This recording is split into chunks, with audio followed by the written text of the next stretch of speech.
I didn't see any videos out there, so I thought I'd make a quick video about New Holland Workmaster 60 checking the water in fuel message. I went to take off the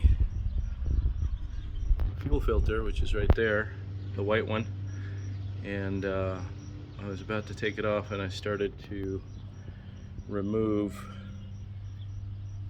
what I believe is the water and fuel sensor, which is down below, and I realized that this thing will drain just by unscrewing it a little bit. So next time I'll be able to just unscrew it a little bit, and you can see the little drain on the side, and then the threads have a drain there too.